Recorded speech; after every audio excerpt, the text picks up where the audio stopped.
네, 이제 내일 이 시간이면 6월 FOMC 회의 결과 이후의 장 흐름을 보실 수가 있는데요. 그 전에 지금 시장 흐름이 좋지가 못합니다. 그런데 유독 우리 장이 그렇습니다. 오늘의 주제는 뭘까요? 화면으로 보시죠. S&P 500 전저점 하향 돌파, 폭락 이유와 하락장 여부는 C2 연구소의 이야기꾼 대표님 모셨습니다. 어서 오십시오. 반갑습니다. 안녕하세요. 네, 이야기꾼 대표님과 함께 150년 미국 금융 역사와 함께 우리 장의 흐름까지 같이 과거를 돌이켜보고 앞으로의 시나리오를 그려보는 시간입니다. 목표는 공황을 피하자라는 것이 이 목표가 되고요. 이것만 잘 피해도 일단 투자의 큰 하나의 기준과 또 성공의 어떤 그런 가능성을 높이는 그런 투자가 될 수 있습니다. 자, 지금 이 시기에 또 더 이분과의 이야기가 중요해질 것 같은데요. 지금 뭐 신문지상이나 여러 언론상 내용들을 보면 뭐 미국의 경기 침체 내년에 확실시되고 있다 이런 얘기들 나오고 있고요. 그리고 WTO죠. 세계 무역기구 회의가 5년 만에 열렸다고 해요. 근데 이 자리에서 글로벌 경제가 뭐 유례 없는 다중위기에 직면했다라는 이야기들이 나옵니다. 특히 아무래도 분열, 탈세계화가 대세가 되다 보니까 WTO가 필요 없는 것 아니냐. 여기서 어떤 결론을 도출하겠냐. 이런 좀 회의론까지 나오고 있더라고요. 자, 이런 상황에서 우리 교역, 수출을 주로 하는 우리 국가, 한국 증시가 굉장히 약합니다. 미국 장도 좀 봐야 될 것 같은데 미국도 폭락을 했어요. 원인에 대해서 어떻게 파악하시나요? 먼저 지금 이제 그걸 먼저 말씀드리기 전에 그 이제 단계적으로 좀 말씀을 드려야 될 것 같아요. 그러니까 올해 상반기의 소공황은 제가 이제 말씀을 드렸고 적중을 했죠. 그래서 세 가지를 말씀을 드렸었어요. 첫 번째는 이제 순환 주기에 의해서 위험한 때가 가까이 오고 있다. 두 번째는 이제 그 경기 침체가 문제다. 세 번째는 코인발 디레버리징 때문에 투매가 발생할 수 있다 말씀을 드렸잖아요. 그래서 지금 경기 침체를 제가 작년 말부터 이제 미국이 좋지 않다고 말씀을 드렸고 한국은 작년 중반, 중국은 작년 초반부터 안 좋았는데 경기 침체 화두가 이제 나오고 있죠. 예. 지금 한 4월 정도부터 이제 경기 침체에 대한 우려가 본격화되고 지금 점점 강도가 세지고 있어요. 네. 근데 소공황은 이미 다 끝났거든요. 이게 바로 주가와 경기의 그 시간차 개념이라는 거예요. 그러니까 그 경기 침체 초기에 소공황은 시작되고 경기 침체 우려가 굉장히 이제 높아질 때는 바닥을 형성하는 굉장히 얄궂은 상황이 되는 거죠. 그래서 지금 그 상황이라고 보고 있고 세 번째까지 지금 발생이 됐어요. 4월에는 이제 뭐 루나테더의 코인런이 발생됐고 그 다음에 5월에는 이제 이더리움과 셀시우스까지 지금 코인런이 됐죠. 그래서 여기까지 저는 이제 완료가 됐다고 판단을 하고 5월 바닥론을 말씀을 드렸어요. 근데 지금 5월 바닥론이 좀 틀린 것 같습니다. 그래서 5월 바닥론을 말씀드렸을 때 이제 제가 세 가지 정도의 논리적 근거를 말씀을 이제 드려왔는데 첫 번째는 이제 인플레이션이 완화되기 시작했거든요, 사실. 그래서 3월하고 4월에 그 연준이 가장 중시 여기는 코어 PCE 프라이스 인덱스라는 지표가 있어요. 그게 3월, 4월 연속으로 하락을 많이 했어요. 그래서 이 정도면 인플레이션이 피크아웃을 친 거라고 볼 수 있는 조짐이 있다. 이 정도로 말씀을 드려서 그게 첫 번째 이유였고 두 번째는 이제 지금이 준공황이 아니다라는 것을 확실을 한 거죠. 준공황이 아니기 때문에 준공황이 아니면 소공황이라는 거고 소공황에는 일반적인 특징이 있잖아요. 제가 그 얼마 전에 표를 가지고 말씀드린 대로 1950년대 이후 마이너스 20% 이상의 하락장을 전부 조사한 결과 소공황으로 판단되는, 그러니까 시나리오 모델에 의해서 소공황으로 판단되는 지점은 최대 하락폭이 마이너스 20% 전후에 불과했다. 그 이상 하락이 나온 적이 없다고 말씀을 드렸어요. 그뿐만이 아니라 하락 기간이, 그러니까 바닥을 만드는 기간이 2개월에서 6개월이면 마감이 되고 그 다음에 한 3단에서 4단 하락 정도면 마무리된다고 말씀드렸죠. 그리고 이제 그 중공황이 아니다라고 이제 판단 내리는 여러 가지 근거가 있는데 이제 뭐 첫 번째로 말씀드린 게 그 마치 말기 환자처럼 그 걷잡을 수 없을 정도로 문제가 중첩이 되어서 손쓸 수가 없는 상황이 중공황이라고 말씀드렸잖아요. 근데 이제 소공황은 경기 침체, 가벼운 경기 침체를 기반으로 한두 가지 정도의 가벼운 원인들로 구성이 된다고 말씀드렸고, 그다음에 또 중공황이 발생이 되려면 두 가지 큰 특징이 있어야 돼요. 첫 번째는 이제 신용 경색이 와야 되고, 두 번째는 기업 실적이 악화가 돼야 돼요. 그래서 뭐 뒤에서 좀 더 설명을 드리겠지만, 지금 경기 침체가 오긴 했지만 기업 실적이 아주 악화된 상태가 아니거든요.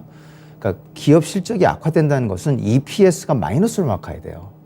근데 지금 뭐 기업 수익률 증가율이 좀 떨어진다까지 수준밖에 안 되는 상황이기 때문에, 물론 이제 하반기가 되면 더 안 좋아지긴 하겠지만 중공황에서 보여주는 그런 그 기업 EPS의 하락까지 나온 상태가 아니고, 그다음 뒤에서 더 설명을 드리겠지만 지금 신용 경색이라는 게 발생되지 않은 상태예요. 그건 제가 자신 있게 말씀드릴 수 있어요. 그다음 세 번째는 이제 빼따꼼플리라 그래서 이미 기정사실화된 것은 더 이상 효과가 없다. 이거 마치 작년 말에 경기 침체를 우려했을 때 아무도 거들떠보지 않고 무시했을 때 소공황이 시작된 것처럼, 지금 이제 경기 침체의 우려가 본격적으로 되면 생뚱맞게 이제 바닥이 형성된다는 거예요. 이제 이런 빼따꼼플리. 빼따꼼플리라는 것은 악재가 노출됐을 때 오히려 지수나 주가 흐름이 되려 좋아지고 반대로 회복세를 좀 보이는 그게 빼따꼼플리 그렇죠. 장치죠. 그러니까 그 작년 말에는 현실화되지 않았기 때문에 우려하지 않았던 거고, 지금은 현실화되고 네. 구체화됐기 때문에 오히려 그 위기가 없다는 거죠. 그런 걸 현재까지 빼따꼼플리. 상황을 놓고 봤을 때는 소공황을 지나고 바닥을 형성하는 과정이 맞다고 판단하시나요? 아직까지는 그렇게 보고 있습니다. 네. 근데 이제 뭐 제가 이론을 그렇게 세운다고 한들 6월에 폭락이 나왔잖아요. 그러면 이제 시세는 존중을 해야 되는 겁니다. 그러니까 네. 이론과 시세가 충돌을 하면 언제나 시세를 존중해야 돼요. 그래서 저는 이번 주에 사실 좀 알 수 없는 위기감 같은 걸 더 느껴요. 뭔가 이게 위기가 오는 거 아닌가라는 것에 대한 이야기도 조금씩 계속 이제 더 그래서 시장에서도 이제 나오고 분석을 있거든요. 드리면 네. 이것도 세 가지 정도의 원인으로 볼 수 있어요. 첫 번째는 인플레이션이 아까 말씀드린 대로 네. 5월에 갑자기 상승을 했어요. 두 번째 원인은 루너와 테더로 끝날 줄 알았는데 이더리움과 셀시우스의 폭탄이 또 생겼어요. 네. 세 번째는 이 정도면 원래 가벼운 경기 침체로 이제 완만하게 기업 실적이 안 좋아지는 게 정상인데, 인플레이션 때문에 기업 실적이 아주 안 좋아지는 게 아니냐, 이런 우려가 나올 수도 있거든요. 그러니까 통상 그 3년이나 4년의 단기 추세로 계속 반복되는 소공황들은 가벼운 경기 침체예요. 그래서 보통 이제 그 NBER에서 공식적으로 얘기하는 경기 침체는 미국 GDP 성장률이 2분기 연속으로 마이너스가 나올 때 보통 그렇게 얘기를 하거든요. 1분기만 뭐 마이너스가 나오거나 마이너스가 안 나오면 가벼운 경기 침체로 간주를 보통 해요. 그런 게 이제 소공황인데, 지금 이렇게 인플레이션이 계속 나빠지면 그럼 2분기도 안 좋아지고 3분기도 안 좋아지니까 심각한 경기 침체가 되는 게 아니냐, 이제 이런 우려가 나오는 거죠. 그래서 지금 세 가지 원인에 의해서 지금 6월 폭락이 발생됐다고 보고, 그 핵심은 바로 유가 급등으로 인한 그 인플레이션을 지금 제가 알 수가 없다는 게 문제라고 생각해서, 지금 중공황이 아니기 때문에 이론적으로 보면 지금 바닥권이라고 얘기는 할 수 있지만, 네. 인플레이션이라는 그 불확실성을 지금 제가 모르기 때문에 일단은 분할 매수를 중단을 하고 현금을 가지고 당분간 인플레이션 추세를 관망하는 게 투자 전략으로 맞다고 생각이 듭니다. 네. 5월 바닥론에 대한 근거는 분명히 있었고요.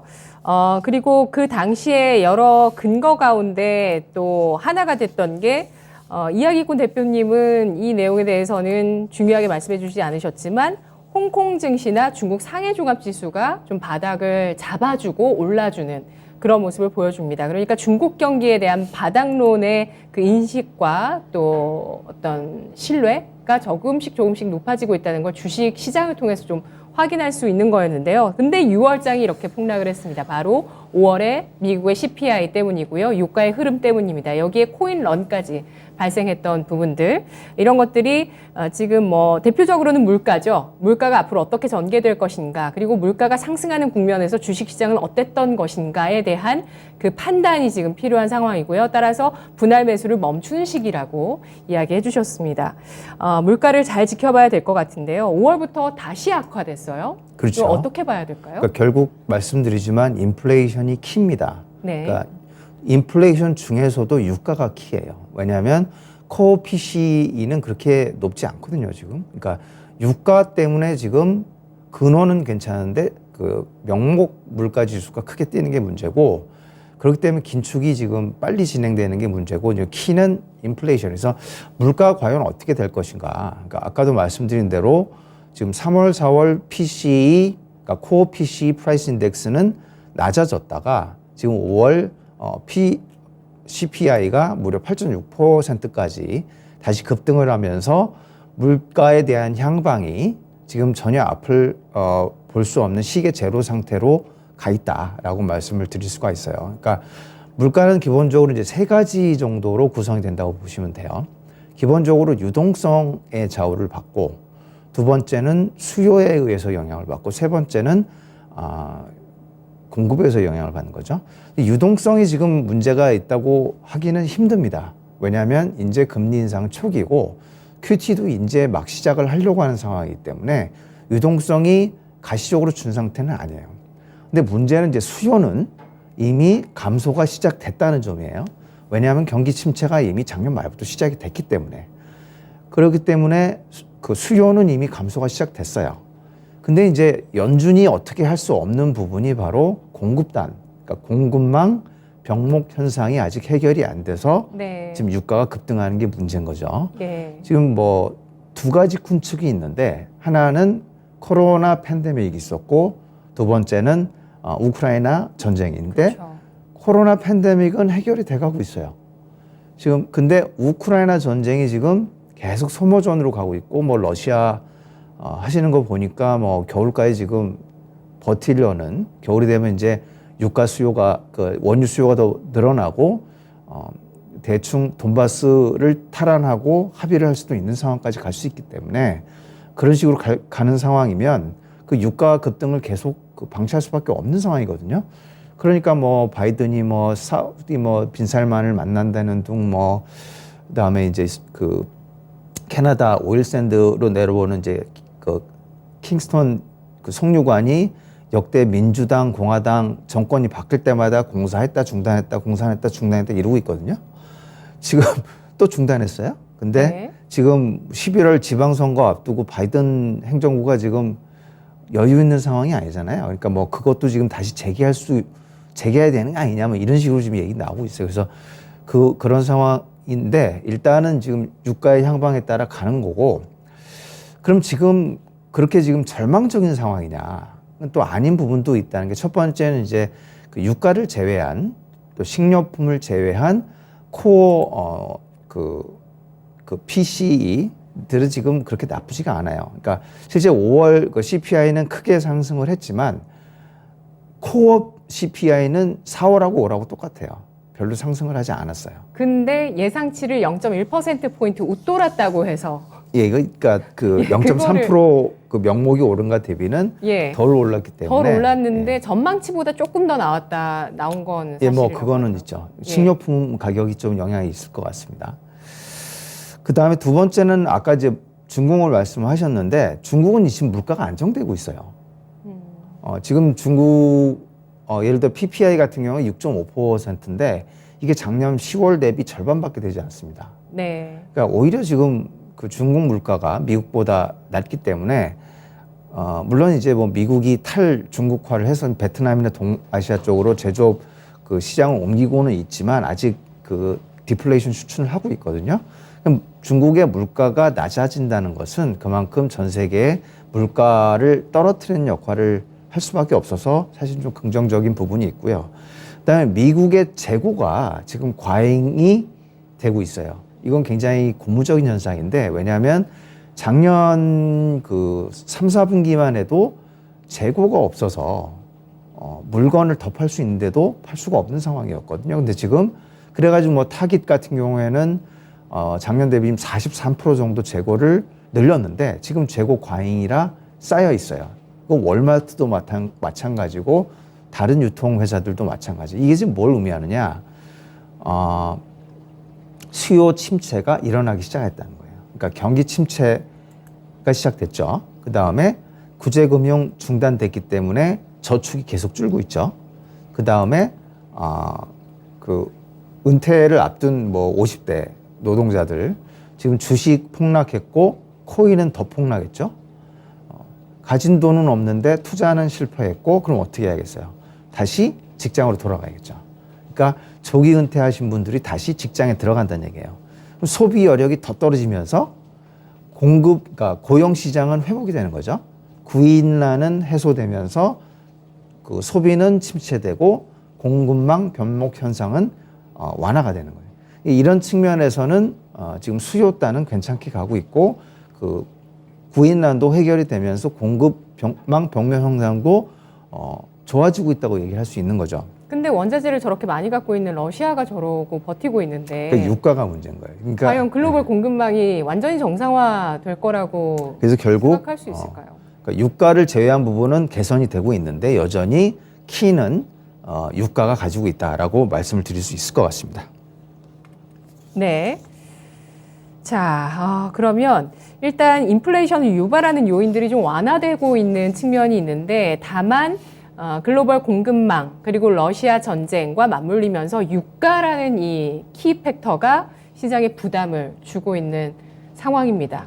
전쟁이 끝나면 다 해결이 될까요? 그건 알 수가 없습니다. 제가 아까 그 처음부터 말씀드린 대로 이번 5월에 그 인플레이션이 크게 올라가면서 지금 제가 인플레이션에 대해서는 멘붕이다, 이런 상황이라고 말씀을 드렸어요. 그래서 네. 지금 중공황이 아닌 게 분명하고 바닥권인 게 분명함에도 불구하고 네. 현금을 가지고 관망하자고 하는 이유는 인플레이션을 모르겠어서 그런 거예요. 그러면 그러면 다시 그 말씀에 동의하세요. 제가 아까 이제 고점 대비해서 20% 넘게 지금 하락한 거에서 지금 지지해야 이제 위기가 아닌 어느 정도의 약세장의 마무리 수순이라고 볼 수 있지, 여기서 더 하락하면 위기로 가는 거 아니냐. 그게 물가와 연관이 될 수 있는 거잖아요. 예. 우리가 그동안 인플레이션 시기를 경험하셨습니까? 경험을 못 해봤죠. 경험을 CPI도 81년 12월 이후 최고의 CPI더라고요. 그게 딱 제 생일 있는 딱 해예요. 그래서 저는 경험 못 해봤어요. 경험을 미국 못 수치이긴 해봤으니까 네. 할 수 없이 역사를 봐야겠죠. 예. 그래서 역사를 보면 지금이 비슷한 자리가 이제 1940년대 중반하고 비슷하다고 말씀을 드렸잖아요. 왜냐하면 이제 제2차 세계대전과 코로나 팬데믹이 경제에 미치는 영향이 비슷하기 때문이에요. 그러니까 경제를 그 마비시키고 군수 경제나 이제 뭐 바이오 산업을 기형적으로 증가시키고 그 인구의 이동을 막으면서 네. 그러니까 세계화를 탈세계화로 바꾸고 유동성을 엄청나게 투여하면서 인플레이션이 시작되는 게 그때나 지금이나 똑같기 때문에 인플레이션 초입기라는 것을 볼 때는 지금 1940년대 중반하고 비슷해요. 그래서 1940년대 중반 이후 인플레이션이 시작되고 그게 언제까지 시작됐냐면 1980년대 초반까지 시작됐거든요.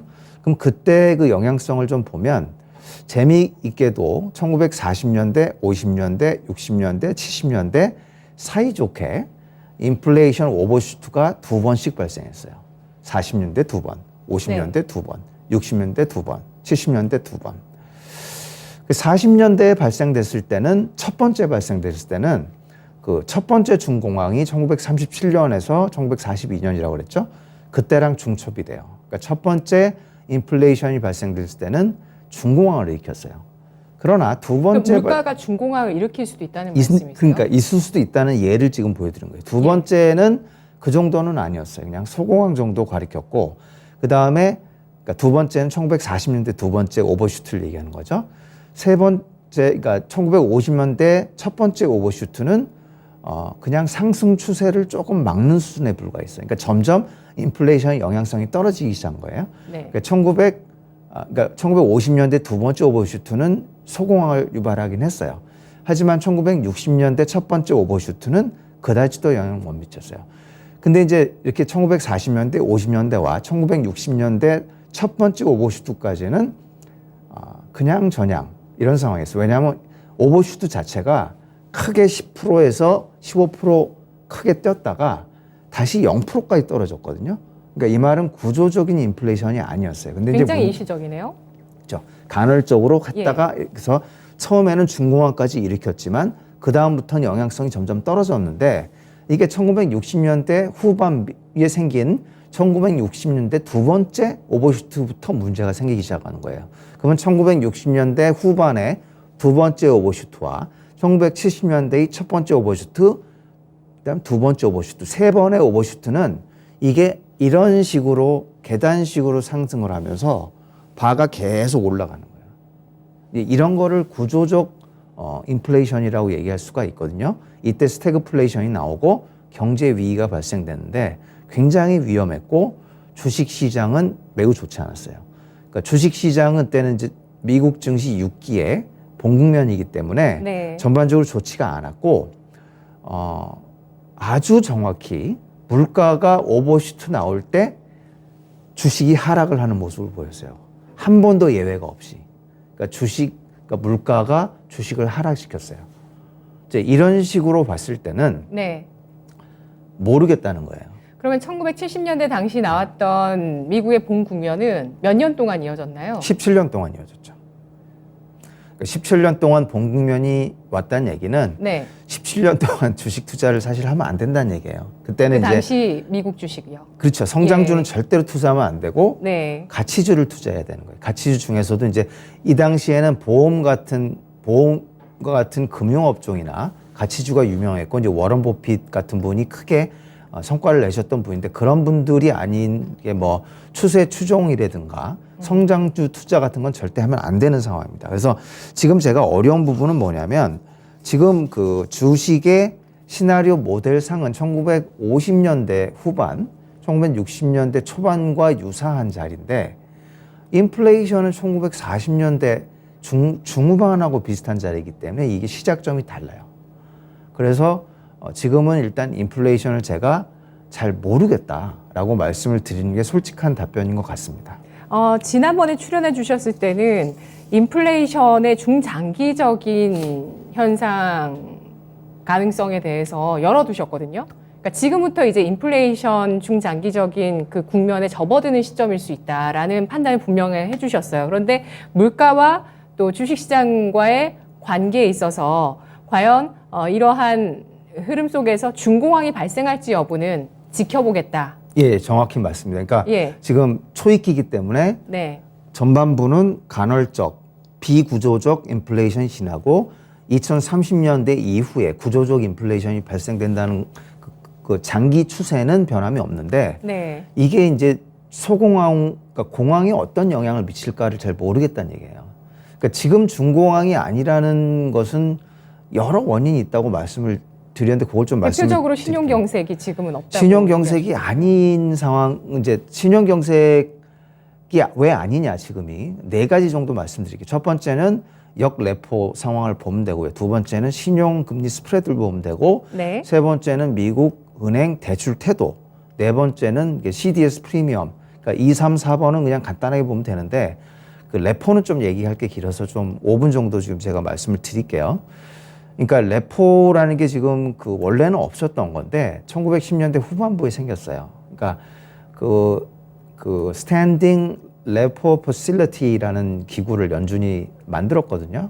그러니까 상설 레포 기구라는 거를 만들었는데 그게 뭐냐면 그러니까 미국 그 은행들이 자기가 보유하고 있는 미국 국채를 담보로 연준한테 대출을 할 수가 있어요. 그때 적용되는 게 레포 금리. 이거와 반대로 지금 은행들이 돈이 너무 많아서 주체를 못 하니까 이거를 다시 연준에 주고 연준이 이자를 줄 경우에는 이거를 역레포 금리라고 합니다.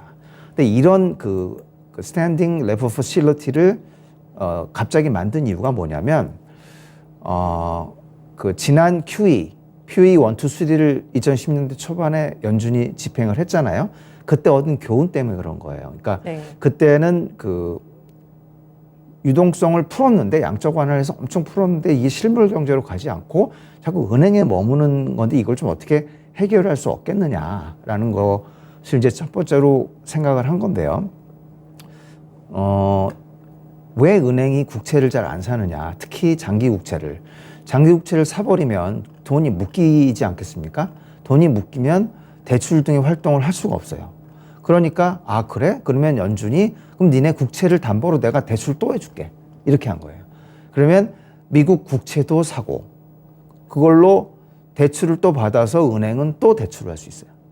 그러니까 미국 국채를 사도 그 돈이 실물 경제로 갈 수가 있는 거죠. 이제 이런 효과를 기대를 하고 미국 연준이 그 레포, 역레포, 그러니까 그 스탠딩 레포 퍼실리티를 만든 거죠.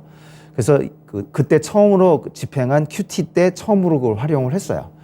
그래가지고 이제 그 공식을 보면 이제 공식을 적어 드렸는데 통상 그 레포 금리는 미국 기준금리 밴드의 하단에 연동을 합니다. 근데 지금은 뭐죠? 0.75%에서 1.0%잖아요. 근데 지금 레포 금리가 0.8%예요. 네. 그럼 0.05% 높잖아요. 네네. 그럼 이거는 뭘 의미하느냐? 은행들이 연준한테 돈을 주면 니네 0.05% 이자 더 줄게 이 말이에요. 긴축 효과가 있네요. 그렇죠. 예. 그러니까 유동성을 그냥 흡수하겠네요. 하지 말고 연준으로 도로 보내줘. 연준한테 회수 좀 하자. 이게 역레포 금리를 올리는 행위입니다.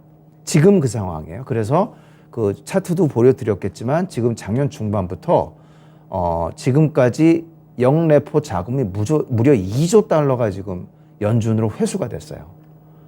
이건 지금 QT보다 더한 유동성 회수고 이게 지금 달러 강세의 가장 큰 원인이에요. 근데 이제 이런 상황, 그러니까 이렇게 금리를 올리고 역레포 금리도 0.05% 올려주고 QT도 하겠다고 하는 상황에서는 신용 경색이 발생될 수가 없어요. 신용 경색이 발생되는데 연준이 2조 달러나 회수를 할 수는 없는 거거든요. 근데 이제 그 신용 경색이 발생된 지난 2019년으로 돌아가면 지금과 정반대 현상이 발생이 돼요. 2017년 10월에 QT를 시작을 하죠. 근데 그걸 언제 중단을 하냐면 2019년 7월에 중단을 해요. 그 즉시 연준은 기준금리를 낮추기 시작합니다. 그 다음에 2019년 9월에 레포 금리가 급등을 하면서 발작을 일으켰어요. 뭐가 좀 이상한 거죠. 그러자 2019년 11월에 미국 연준이 역레포 금리를 낮춰줍니다. 돈을 푸네요. 그렇죠. 역레포 금리를 낮춰준다는 얘기는 예. 은행들아 연준한테 돈을 맡기면 너네 0.05% 손해보는 거예요. 맡기지 말고 도로 가져가세요. 이 말이에요. 그럼 유동성을 시장에 푼다는 얘기겠죠. 이거는 무슨 얘기냐면 신용 경색이 위험하다는 얘기예요.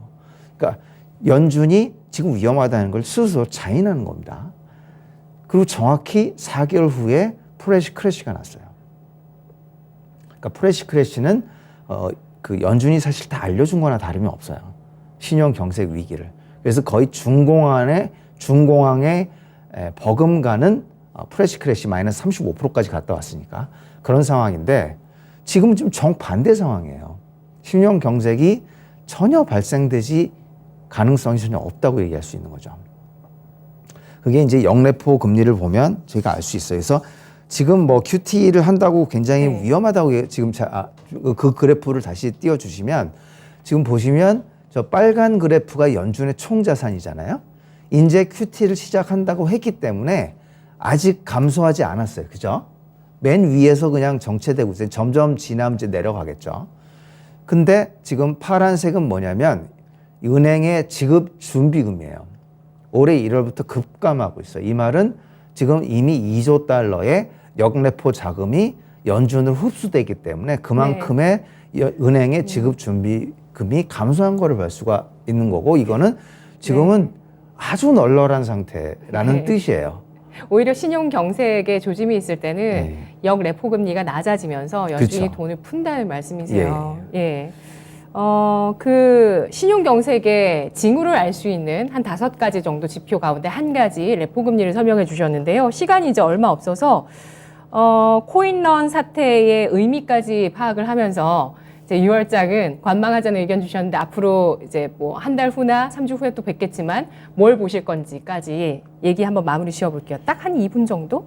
일단 코인 뭐 간단하게 한 말씀드리면 지금 뱅크런하고 코인런하고는 본질이 사실 똑같습니다. 그러니까 그 은행이 통화 승수로 유동성을 창출하는 행위와 은행 그 코인이 신용 창출하는 행위가 똑같아요. 다만 코인은 중앙은행의 그 통제를 받고 있지 않기 때문에 지급 준비금이라는 게 없고 그 다음에 위험할 때마다 연준이 금리를 올리는 그런 게 없어요. 그러니까 지금 뭐 이더리움을 뭐 디파이 계정에 예치를 하면 금리를 20%나 주는 거거든요. 그거를 담보로 또 70%의 이더리움을 또 대출받아서 그거를 디파이에 또 예치하면 또 20%의 금리를 주는데 이건 거의 폰지 사기하고 똑같은 거예요. 그래서 이게 무너지면 훨씬 크기 때문에 지금 사실은 파생 상품에 준하는 그 신용 경색 위기는 아니지만 코인발 투에는 조금 더 걱정을 해야 되겠다. 그다음에 계속 말씀드리지만 인플레이션을 지금 알 수가 없기 때문에 금융 생태가 나쁘지 않음에도 불구하고 당분간 현금을 보유하고 관망을 하고 인플레이션을 확인한 다음에 움직이는 게 맞다고 의견을 드리겠습니다. 네, 알겠습니다. 레슬리 김님께서 이미 2조 달러가 연준으로 회수됐다고요. 자세히 설명 좀이라고 글을 주셨는데, 예, 그건 사실이고요. 현재까지 그렇게 판단을 하고 계시고, 자세한 설명을 드릴 시간이 오늘은 없네요. 여기까지 진행을 하면서 앞으로 그러면은 남아있는 우리가 다시 만날 시간까지 이야기꾼 대표님은 유가 변수를 보시고요. 또 다른 거 어떤 거 보시겠어요? 일단 유가가 이제 그 인플레이션 이제 중요하기 때문에 그런 거고 지금 그 신용 경색의 위험은 없지만 그 코인이 비슷한 효과를 내고 있거든요. 그래서 세 번째 코인런이 발생되지 않을까 그것도 주의 깊게 봐야 될 것 같습니다. 네. 그리고 그런 자산 감소, 부의 감소 자체가 사실 또 경기에도 영향을 줄 수 있고 신용 경색에도 영향을 줄 수 있는 변수이기 때문에 3차 코인런이 있을지 여부와 유가 잘 지켜보면서 일단 남아있는 6월장 그리고 다시 만날 7월까지는 관망의 의견, 분할 매수를 멈추고 시장을 지켜보자는 의견을 주셨습니다. 분석 잘 들었습니다. 고맙습니다. 감사합니다. 네, 과거 미국의 금융 역사를 보니까 지금 현재 물가 상승 초입 국면이 어쩌면 1940년대부터 40년간 일어났었던 인플레이션 시기와 맞물리면서 비슷한 움직임을 보일 수도 있다라는 관점에서 과연 여기에서 또 공황의 조짐이 있을지 저희가 한번 계속 체크를 할 테니까요. 잘 저희 이 시간 지켜봐 주시기 바라겠습니다. 아직은 공황까지는 아닙니다. 불확실성의 시기입니다. 지금까지 투자 판단에 도움드릴 수 있는 내용들 확인해 봤고요. 다만 주가의 상승과 하락을 보장하지 않는다는 점 유의하시면서 투자하시기 바라겠습니다. 만만치 않은 한 주 지나가고 있습니다. 자, 마무장 잘 마무리하시고요. 내일 뵙겠습니다. 고맙습니다.